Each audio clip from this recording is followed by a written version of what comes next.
Сайн байцгаана уу? Чи миний төлөөс сухта тавтай морин шинэ бичлэгтэй тавтай морил.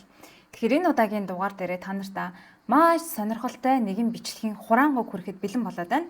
За энэ одоо introduction-а би одоо хэдэн ч удаа сайн биччихээ ерөөс ам эвлэрдэггүй. За тэгээд энэ удаагийн одоо recording маань хамгийн сүүлийнх байгаасаа гэж маш их найдаж байна.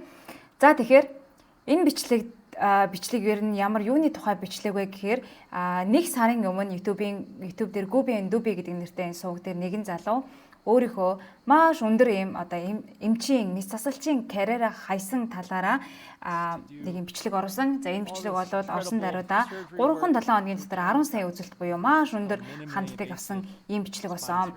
За тэгээд эрүүл мэндийн салбар ялангуяа эмнэлгийн салбарынхны дунд бол нэлээд шууган тарьсан өндөр хандлттай ийм бичлэг байгаа. За энэ бичлэгийн гол одоо нөгөө сэдв нь болохоор юу вэ гэхээр MIT-гийн буюу одоо дэлхийн номер 1 их сургуульд боловсрал эзэмшсэн мэдрэлийн мэс засалч эмч өөрийнхөө энэ маш одоо мундаг карьерийг орхиод ажилласаа гараад тэгээ одоо уулан дээр ингээд нохотоогоо ингээд салхилаад ингээд явдаг ийм ажилгүй хүн болсон. Би яагаад энэ шийдвэрийг гаргасан бэ гэсэн ийм одоо гарчигтай ийм бичлэг байгаа юм л да. Тэгээ 40-50 минутын хугацаатай ерөөхдөө энэ яг өөртөө юу болсон талаараа ингээд ийм ярьсан бичлэг байгаа. За тэгээд энэ бичлэгийг яагаад би та нартай хураангуулаад гол санааг нь хүргэе гэж шийдсэн бэ гэхээр энэ бичлэг дээр одоо гол санаа нь бол ерөнхийдөө эрүүл мэндийн салбар бидний боддог шиг бидний итгэж найдаж байгаа шиг үнэхээр хүний эрүүл мэндийн төлөө бас ажилтгүй юм байна. Өөр зорилго байдгийн байна гэдэг талаар л энэ бичлэг дээр хамгийн гол нь ярьсан байгаа. За би тэгээд гол санаануудыг та нартай маш одоо богинохон товчлоод энэ бичлэгээрээ хүргэе. За тэгэхээр юу болсон бэ гэхээр өмнө хэлсэнчлэн энэ Gubi гэдэг энэ залуу маань бол MIT-д боловсрал эзэмшсэн тарих мэдрэлийн мэс засалч эмчээр ажиллаж исэн ийм одоо мэс засалч эмч байгаа. За 4 жил бол ангаахын сургуульд сураад 6 жилд нь мэдрэлийн мэс засалч эмчээр мэрэгшээд сүүлийн 10 орчим жилд нь бол маш нэр хүндтэй өндөр орлоготой ийм одоо мэс засал модаллаг эмнэлэгт мэс засалч эмчээр ийм ажиллаж исэн 20 орчим жилийг эрүүл мэндийн салбарт ингээд зориулсан ийм хүн байгаа. За тэгэхээр эндээс хоёр зүйл бидний анхаарлыг татж байгаа. Нэгдүгээрх нь MIT-д боловсрал эзэмшсэн гэдэг нь, хоёрдугаар нейросуржин буюу мэдрэлийн мэс засалч эмчээр ажиллаж исэн гэдэг энэ хоёр факт бол маш анхаарал татах үз бөгөөд YouTube дээр маш олон хандлтыг авахд гол нөлөө үзүүлсэн зүйл нь болоо гэж бодож байна. За тэгэхээр MIT буюу Массачусетсийн технологийн сургууль бол дэлхийд номер 1-ээр ирэмблэгддэг их сургууль гэж хэлжсэн шүү дээ, тийм ээ өмнө нь. Тэгэхээр энэ бол QS World University Ranking буюу одоо дэлхийн их сургуулиудыг маш олон хүчин зүйлсээр нь ингэж ирэмбэлдэг газраас гаргаснаар бол 2024 онд MIT бол дэлхийд номер 1-ээр ирэмблэгдсэн. Дэлхийн номер 1 гэхээр одоо жишээгээр бодоод үзэхээр спортын номер 1 нэр хүндтэй тэмцээн бол одоо Олимп байдаг шүү дээ, тийм ээ. Тэгэхээр одоо боловсролын Олимп гэж одоо жишээлбэлж ярих юм бол MIT-д одоо суралцах нь, MIT-г төгсөх нь спортын тамирчдаар бол Олимпийн энэ тэмцээнд оролцсон. Бүр хэрвээ MIT-га одоо өндөр дүнтэй ингээд сайн дүнтэйгээр төгсч чадах юм бол энэ бол Олимпоос алтан медаль авч байгаатай яг адилхан ийм одоо маш нэр хүндийн хэрэг байдаг юм байна л да. За хоёрдугаарт бол нейросуржин буюу Америкт одоо мэдрэлийн мэс засалч эмчээр ажиллана гэдэг бол цалин маш өндөр гэсэн үг. За мэс засалч эмч бол харьцангуй цалин өндөр байдаг шүү дээ, тийм ээ. Тэр дундаас бол мэдрэлийн мэс засалч нар бол бүр илүү өндөр цалинтай байдаг байна. За бүр ялангуяа MIT-гийн боловсралтай 10 гаруй жилийн туршлагатай мэс засалч эмч нарын хувьд бол одоо дунджаар авч үзэхэд бол 400 мянгаас 800 мянган долларын цалинтай байдаг юм байна жилдээ. За тэгэхээр энийг бол Монгол төгрөгөөр тооцоод үзэх юм бол ойролцоогоор жилийн 1.4 тэрбумаас 2.8 тэрбумын юм цалинтай ажилладаг байсан. Үүнтэй дунджаар шүү дээ ерөөхдөө таамаг тийм ээ. Мэдээж яг энэ залуу бол хэдэн төгрөгийн цалин авдаг гэсэн бол мэдгүй. Дунджаар зүгээр интернетийн хайлтаар бол тэгэхээр жилийн 1.4 тэрбумаас 2.8 тэрбумын цалинтай байсан номер 1 их сургууль төгссөн энэ эмч яагаад ажилласаа гарах шийдвэ гэдэг бол маш олон хүмүүсийн гайхширлыг төрүүлсэн. За мэс засалчаар ажиллаж байгаа хавцдаа энэ эмч маань нэг зүйлийг ажигласан юм байна л да. Зарим өвчтнүүд нь бол яг мэс засал хийлгэснийхээ дараахантай төд удалгүй биеийнх нь өөр нэг хэсэг өвдөө дахиад тэр хэсэгтээ мэс засал хийлгэхээр болоод ингээд ирээд идэг гэсэн байна. Харин зарим өвчтнүүд нь бол бүр нөгөө мэс заслынхаа өдрөөс өмнө бүр ингээд эрүүл мэнд нэлт сайжраад бүр ингээд мэс засал хийлгэх шаардлагагүй ингээд болоод исэн байна л да. Эсвэл мэс засал хийлгэснийхээ дараа дахиж ерөөсөө биеийг ингэж өвдөхгүйгээр ингээд хэрчгтэй харьцангуй эрүүл амьдралын хэм маягаар ингээд амьдраад яваад исэн байна.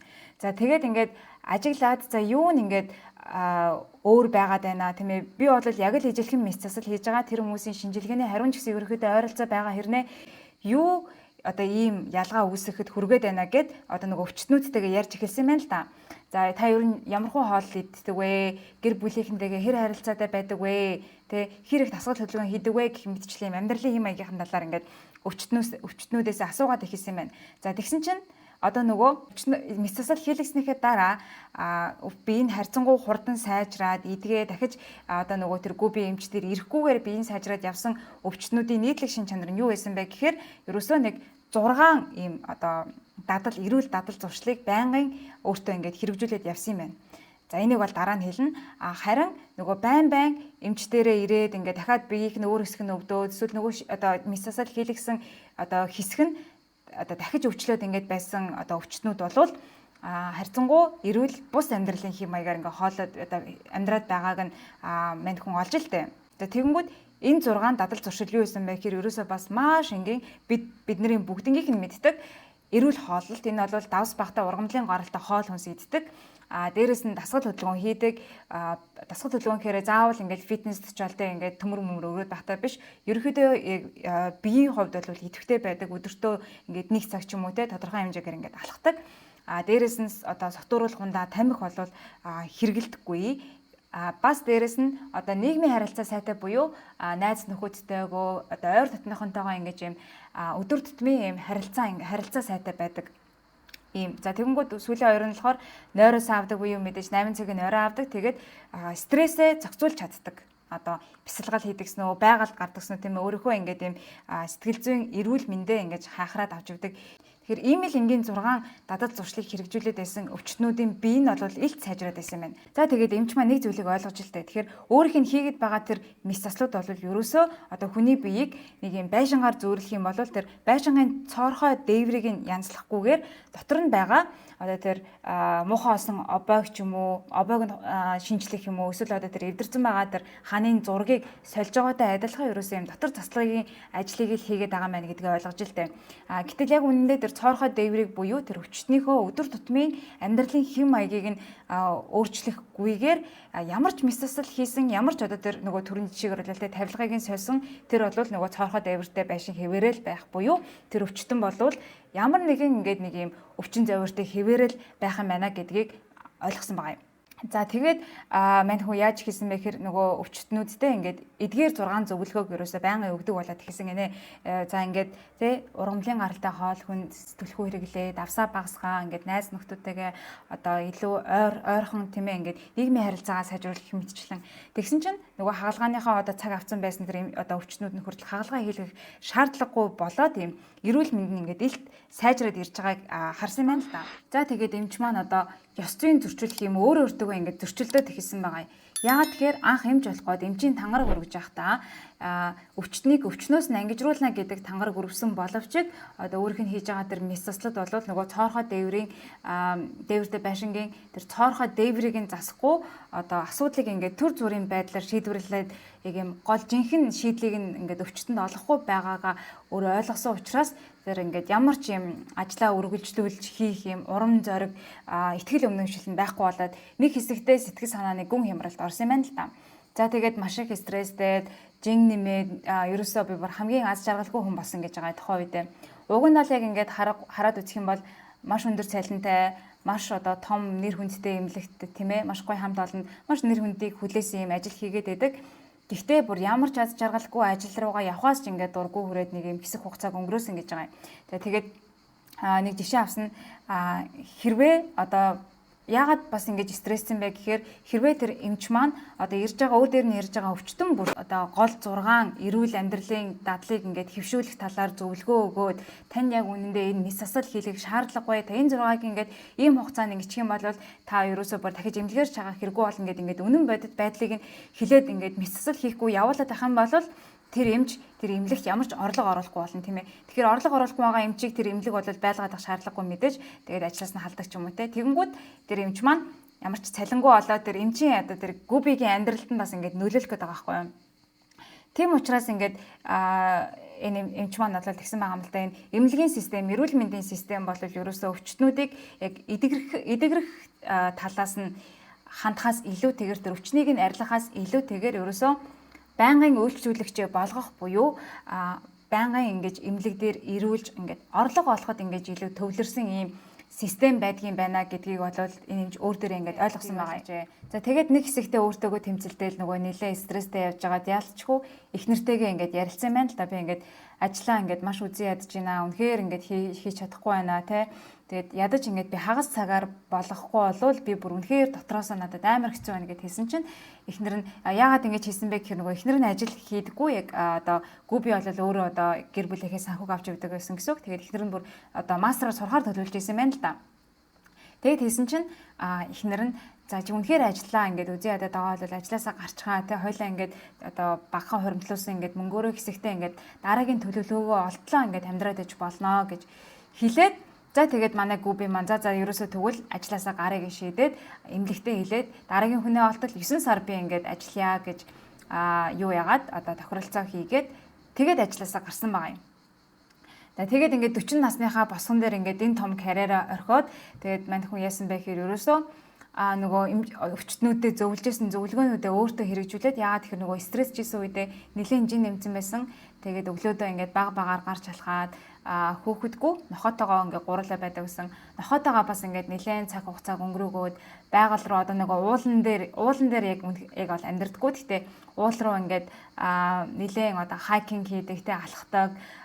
Тэгээд нохотоогоо нэлээд цагийг өнгөрөөгөөд ингээд харьцангуй одоо бие болон сэтгэл зүйн хувьд айгүй эрүүл болоод ихсэн байна л да. Тэгээд энэ талаараа ерөөсөө хүмүүст ингэж хэлээ яг бидний эрүүл мэндийн хамгийн гол одоо фаундейшн буюу суурь болол ерөөсөө бидний одоо идж байгаа хоол хүнс тийм ээ хүнс бидний одоо өдөр тутмын хөдөлгөөн бидний одоо нийгмийн харилцаа эдгээр зүйлс бол хамгийн чухал байдаг юм аа. Тэрнээс хичнээн одоо сайн мундаг эм уугаад хичнээн мундаг мэс засал хийлгээд тэрийг одоо тэр нөгөө арчилгаа тордлогоог нь араас нь сайн хийхгүй бол ямар ч ялгаагүй мэс засал хийсэн хийгээгүй ерөнхийдөө баг ялгаа байхгүй гэж байгаа байхгүй. Тэгээд энийг ингээд би хүмүүст одоо анхааруулах үүднээс энэ бичлэгээ ингээд хийж байгаа маа гэсэн ийм одоо гол санаатай бичлэг байгаа. Тэгээд энэ бичлэгээрээ бол эрүүл мэндийн салбарт ажиллаж байгаа эмч нараа бол буруутгах гэсэнгүй. Тэгээд мэдээж бүх юм бол хоёр талтай. Тэгээд аль талыг нь бид нар бас мэдчих хэрэгтэй. Тэгэхээр заавал яг ингээд өөрсдөө эрүүл мэндийг ингээд эмч нар яг ингээд 100% атгадаг биш те. Тэр бидний ууж байгаа эм тан бүр 100% шийддэг биш яхаа нэ шүү. Бас л эн чин цаанаа бизнесийн байгууллага байдаг. Эрүүл тэр эмч нараа ажилуулах хэрэгтэй. Тэр одоо ядчил тэр байшин барилгынхаа тогны мөнгөний тэрэг ингээд төлж явах хэрэгтэй байгууллага. Учираас ингээд тодорхой хэмжээний орлого олох зорилготой. Учираас өвчтнүүдийг бол үйлчлүүлэгч гэж ингээд хардаг өнцөг байгаа гэдгийг л энэ бичлэгээр хамгийн гол нь энэ эмч маань сануулгах гэсэн байх.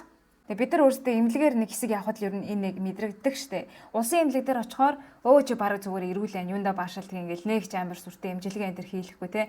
Хувийн эмнэлэг дээр очихоор яг ингээ өнөө маргаашгүй өгч байгаа юм шиг л нэг юм одоо муугаар хэлэхэд бөө юм болол те. Ингээд ийм шинжилгээг, тийм шинжилгээг энийг ч угсаа тэрийг ч угсаа тэдэн хоног эмнэлэг твтэх хэвээр нэтрээгээд нэг юм нэлээ өндөр ингээ төлбөр гарч гад байдаг те хувийн эмнэлэгт. Тэгэхээр яг ингээд үнэхээр тэр бид нарыг эмчилэх гээд байна уу эсвэл биднээс ингээд нэлээх одоо тэр мөнгө одоо салгах гээд байна уу гэдэг бол айгүй хэцүү. За тэгээд энэ бичлэгийн гол санааг та нартай хүргэсэн болов гэж найдаж байна. Тэгээд өмнө нь бол бид нар харьцангуй мэдээлэл муутай те. За нэг дэлхийн эрүүл мэндийн байгууллагаас иймийг зөвлөжээ гингүүд тэрийг л хамгийн зөв юм болов гэж ингээд шууд итгэдэг байсан үе одоо аль хэдийн өнгөрчихсөн зөндөө олон судалгаа ингээд аль талыг ингээд харуулсан юм мэдээллүүдээр дүүрэн болцсон байгаа учраас бүгдээрээ яг нэг талд ингэж туйшрахгүйгээр за эмнэлэг бол бид нар тусалж байгаа хүндээ тусалж байгаа тийм ээ амийг нь олон хүний мэдээж амийг бас аварж байгаа гэхдээ байнга бас тийм байдгүй юм байна гэдэг өөр талын үнцэг бас байдгийн байх шүү гэдгийг л хэдүүлээ мэдээд авсан чухалах тэгээд угаасаа юу үнэн бэ гэхээр бидний бие организм болвол үнэхээр ингээд бүр төгс систем тийм ээ одоо зөв түвшийг нөгөөд зөв гормоор нь ажилуулад байх юм бол тэртээ тэргүй одоо биднэрт байгаа ингээд өвчин эмгэгүүдийг бодвол бидний бие организм өөрөө ингээд ангаах чадвартай гэдэг зөндөө олон судалгаа ингээд яриад байгаа шүү дээ тийм ээ. Тэгэхээр бүгдээрээ юу яцгаая? Эрүүл амьдралын хэм маягтай болцгоё, сайн унтаж амарцгаая, ургамал нөгөө ногоонуудаа сайн идэцгээе тийм ээ. Тэгээд сэтгэл санаагаа бас жоохон тайван байлгаад стресс багтай амьдарцгаах нь байна. За тэгээд бүгдэнд нь эрүүл хийх хүсье.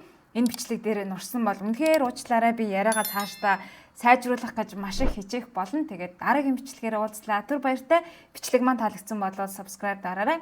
Энд миний Instagram байгаа. Энэ миний вебсайт байгаа. Итали сурахтай холбоотой сонирхож байвал миний вебсайт дээр зочлоорой. За тэгээд баяртай. Бичлэгийг маань үзсэнд баярлалаа.